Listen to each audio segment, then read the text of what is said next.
घर खरेदी करताना सर्वांना घाई असते ती आपल्या घरात राहण्याची, लवकर पोझिशन मिळण्याची.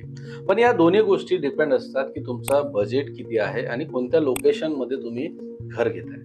आता जेव्हा आपल्या बजेटमध्ये, लोकेशनमध्ये आपल्याला त्वरित रेडी टू पोझिशन घर मिळत नाही, त्यावेळेस ज्यांना लगेच आपल्या स्वतःच्या घरात राहायला जायचं आहे, त्यांच्याकडे ऑप्शन उरतो तो म्हणजे रिसेलमध्ये घर घेण्याची.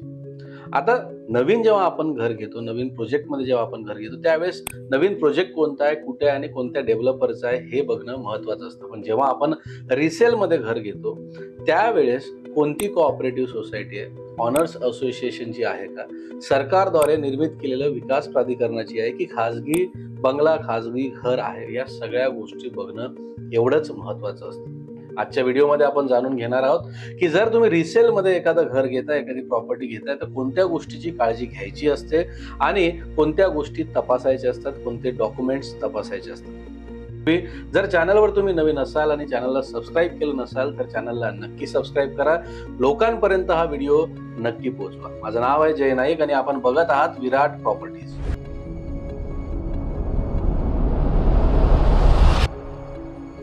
जसं मी सांगितलं की महाराष्ट्रामध्ये आपण जेव्हा घर घेतो तर 4 प्रकारच्या सोसायटी आहेत. एक म्हणजे कोऑपरेटिव्ह सोसायटी, म्हणजे जेव्हा नवीन प्रकल्प बनतो त्या प्रकल्पाचे 60% घरांची जेव्हा विक्री होऊन जात असते त्यावेळेस तिथे नाही का एक कोऑपरेटिव्ह सोसायटी बनते. त्या कोऑपरेटिव्ह सोसायटीमध्ये जेव्हा तुम्ही घर घेता त्यासाठी काय नियम आणि काय गोष्टी असतात.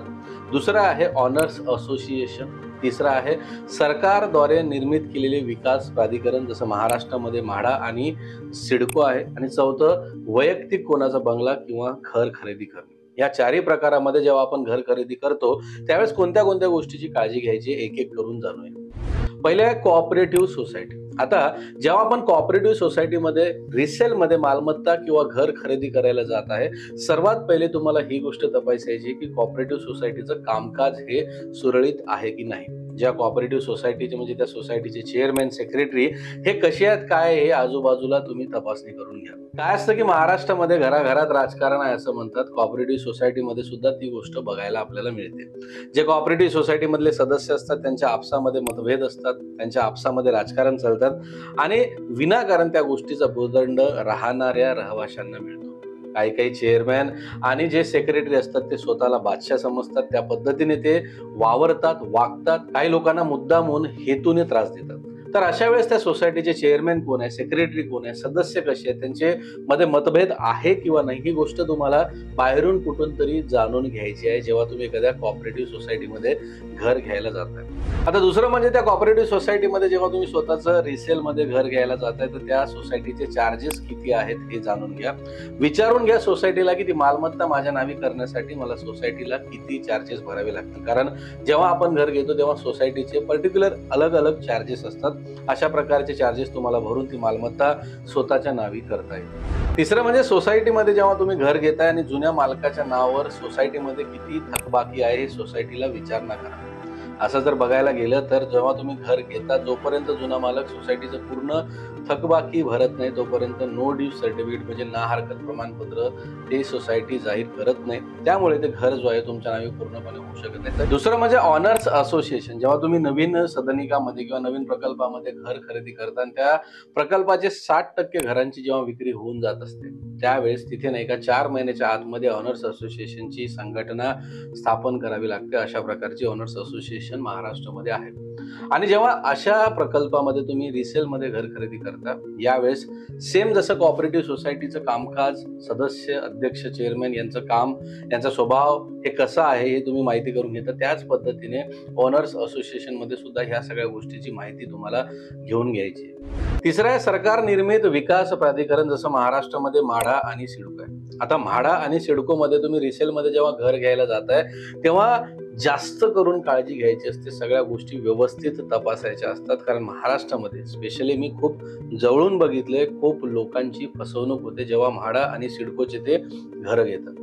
जर तुम्ही म्हाडा आणि सिडकोचं घर घ्यायला जाताय तर कोणत्या गोष्टी बघायला आणि तपासायला पाहिजे. सर्वात पहिले तर जी मालमत्ता तुम्ही घ्यायला जाताय, जी बिल्डिंग बनलेली आहे त्या बिल्डिंगचं वय किती आहे, त्याचं बांधकामाचा दर्जा कसा आहे, कशा पद्धतीचं ते बांधलेलं आहे, अजून किती वर्ष जे आहेत त्या बांधकामाचा दर्जा तो तसाच राहणार आहे. दुसरं सर्वात महत्वाचं, रिसेलचे काही निर्बंध असतात सरकारद्वारे लागू केलेले असतात सर्व लोकांना. म्हणजे जर कोणी सिडकोमध्ये घर घेतलं असेल किंवा म्हाडामध्ये घर घेतलं असेल तर 5 वर्ष, 10 वर्ष, 15 वर्ष त्यांना घरं विकण्यापासून निर्बंध केलेले असतात. तरी सुद्धा काही लोक जे आहे ते पॉवर ऑफ अटर्नी आणि नोटरी ॲग्रीमेंटचा वापर करून ते घरं सर्रास विकतात आणि काही लोक विकत घेतात सुद्धा, पण टेक्निकली ते घर त्यांच्या नावे होत नाही आणि नंतर त्यांची फसवणूक झाली हे त्यांना समजून येते. चौथा आहे स्वतःचं खाजगी घर, खाजगी जागा.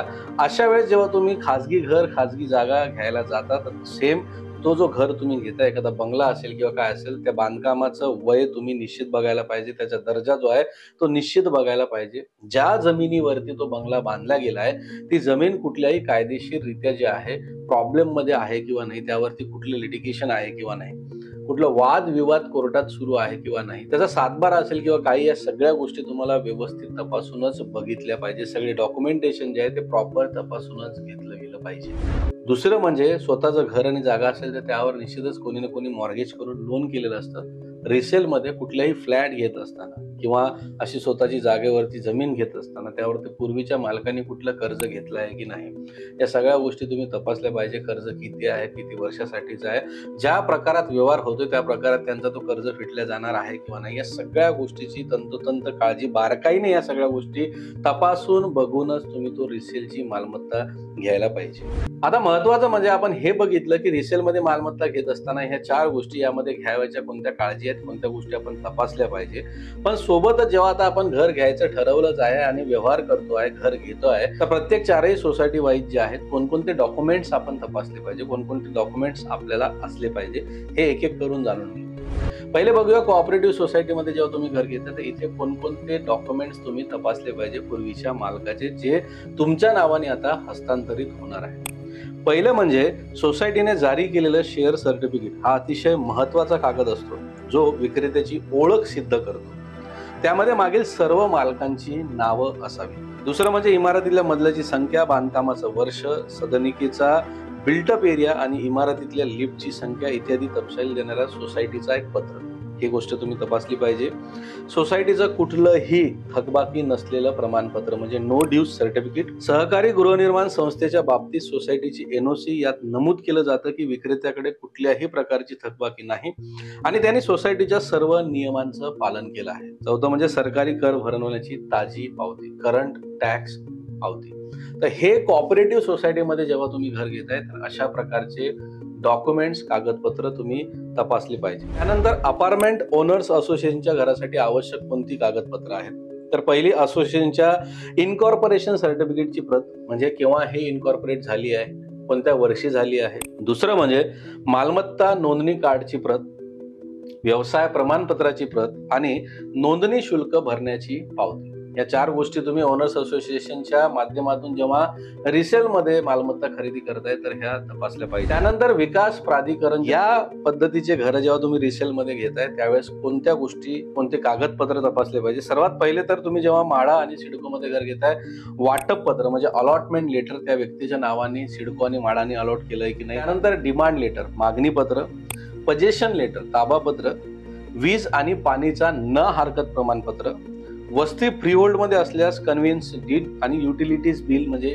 वीज, इलेक्ट्रिसिटी इत्यादी, या सगळ्या गोष्टी आणि महानगरपालिकेकडून ना हरकत प्रमाणपत्र, सर्व करांची थकबाकी नसल्याचं प्रमाणपत्र, नो ड्यू सर्टिफिकेट म्हणजे जसं की पाण्याचा कर असेल, मालमत्ता कर असेल, वीज बिल असेल, सगळ्या गोष्टीचं महानगरपालिकेकडून सुद्धा तुम्हाला नो ड्यू सर्टिफिकेट घ्यायचे जेव्हा तुम्ही रिसेलमध्ये म्हाडा आणि सिडको मधून घर घेता. पण पुन्हा ते तुम्हाला बघायला पाहिजे की यावरती कुठल्या प्रकारचे निर्बंध आहे आणि आपण कोणत्या वर्षी घेतोय जेणेकरून हे घर आपल्याला मिळेल, त्याचा ताबा आपल्याला मिळेल. चौथा, आता खाजगीरित्या बांधलेले जे घरं असतात, बंगले असतात, हे घर घेत असताना जे जमिनीवरती आहेत त्यावेळेस कोणते कागदपत्र तुम्ही तपासले पाहिजे. पहिला आहे भूमी अभिलेख आणि उपनिबंधाच्या नोंदणीचा अहवाल. दुसरा नगरपालिका, परिषद, महानगरपालिका, इस्टेट ऑफिस किंवा इतर स्थानिक प्राधिकरण आणि इमारतीकडून बांधकामाचा अहवाल, न्यायिक अभिलेखाची तपासणी, विक्री करार म्हणजे सेल डीड, मूळ करार म्हणजे मदर डीड, ऋणभार प्रमाणपत्र, भोगवाटा प्रमाणपत्र म्हणजे ओसी आणि इमारत मंजूर प्रमाणपत्र, ताबा प्रमाणपत्र, इतर आरटीसी, पाहणी, परिवर्तन आदेश इत्यादी परिस्थितीनुसार, आणि इमारत जिल्हाधिकाऱ्याच्या जमिनीवर असल्यास जिल्हाधिकाऱ्याकडून एनओसी, महानगरपालिका क्षेत्रात असेल तर महानगरपालिका आयुक्ताकडून एनओसी, या प्रकारचे कागदपत्र तुम्ही जेव्हा बंगला घेताय, कारण तिथे जमीन आहे, ती जमीन मोठी असेल तर तिथे पुन्हा रिडेव्हलपमेंटमध्ये वेगवेगळ्या गोष्टी वेगवेगळ्या बनू शकतात. त्यामुळे त्या सगळे कागदपत्र तुम्हाला अशा प्रकारची मालमत्ता खरेदी करताना बघायची. आता माझा सल्ला हा असेल की जेव्हा तुम्ही रिसेलमध्ये घर घ्यायला जाताय, तर जर तुमचं ऑलरेडी जर घर असेल तर ते विकायची घाई करू नका. बँकेकडून प्री अप्रूव्ह लोनची पहिले खात्री करून घ्या. तुमच्या नावे किती रुपयाचं लोन होतंय, किती रुपये तुमच्याकडे असतात, या सगळ्या गोष्टीची काळजी घेऊन नंतर तुमचं घर विकून तुम्ही रिसेलमध्ये वेगळ्या ठिकाणी घर बघायला पाहिजे.